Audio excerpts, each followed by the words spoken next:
Hey, good afternoon, everyone. This is your lunchtime real estate lunchtime live here, sponsored by Next Home CNY Realty. I wanted to go live today to discuss how important price is, and it doesn't in either side of the coin, buyer or seller. Price is important.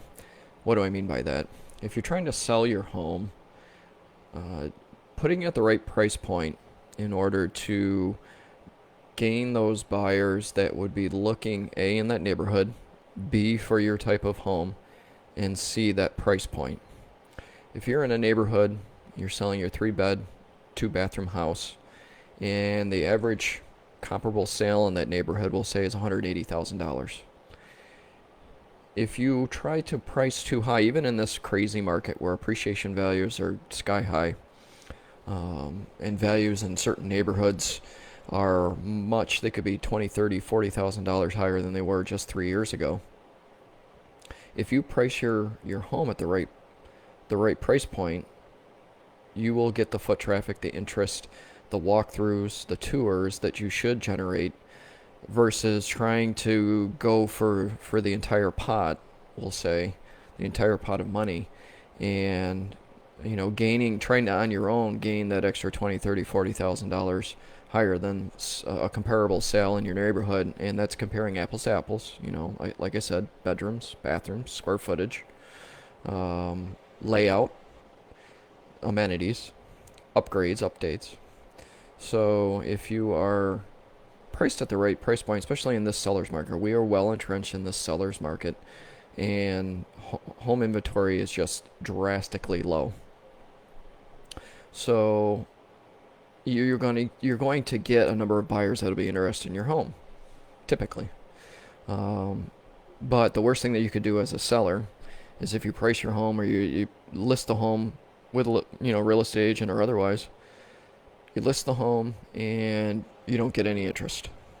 No tours, no calls, nothing. Nothing scheduled, no interest.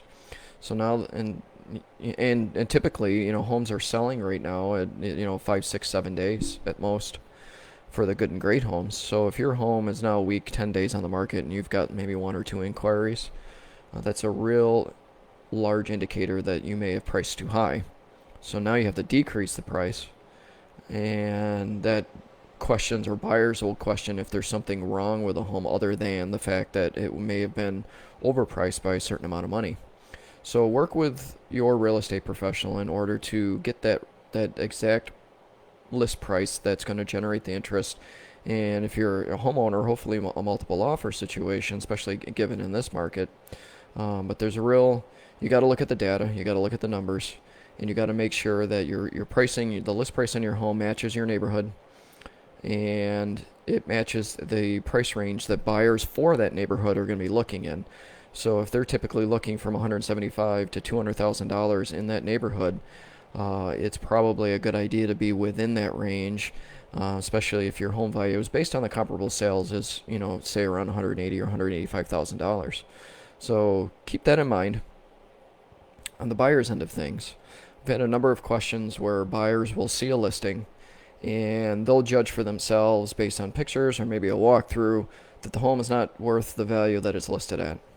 Now, as a buyer, keep in mind that when listing agents, a majority of the listing agents, when they go and list a home for sale, they are looking at all the comparable information and all the data in order to come to that price. And if the home has only been on the market a day or two or three, and you feel looking at it that it's overpriced and you want to offer $20,000 less, you're going to have a tough time getting an offer of that that low balling, so to say, accepted by the seller, because they're just going to either say no, or they're going to wait. They're going to wait a few more days to see if they get an offer that's closer than the list price that they're asking for.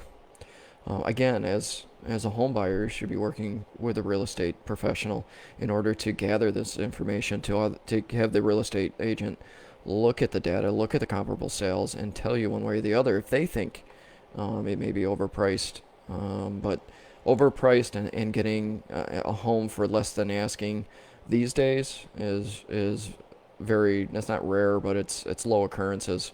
unless it's a home that's been on the market for 2 weeks or 3 weeks that's getting no activity. And then you can start looking at, okay, is it overpriced? Does it need repairs? What kind of an arrangement can we make with the homeowner and the seller in order to come to an agreement on a price that may be less than asking? Um, but there's a lot that goes into pricing a home these days, especially in the local, central New York market. But to go in right on a brand new listing that may be only a day or two old, and expect or consider an offer that may be well below the asking price is not setting yourself up for success. And if you're looking at a price point that's at the top end of your budget, and it's making it difficult for you to compete in a multiple offer situation, or you're more comfortable, $10,000 or $20,000 less than that max point, you should probably lower your search parameters for new homes to a price point that's a little bit more comfortable for the mortgage payment that you want to pay. So I just wanted to share this information based on some of the conversations I've had this week that prompted me to do my Real Estate Lunchtime Live. Pricing does matter, and it's a very in-depth and frank conversation you need to have with a real estate professional, both as a seller and a buyer, in order to maximize the dollars that either you're going to spend or you're going to receive. So with that, if there's anything at all I can do for you, just let me know. Don't hesitate to call, text, DM me, send an email, smoke signals, whatever it could be. Anything that I can do for you, I'm available to help out. With that, take care of yourselves and have a great weekend.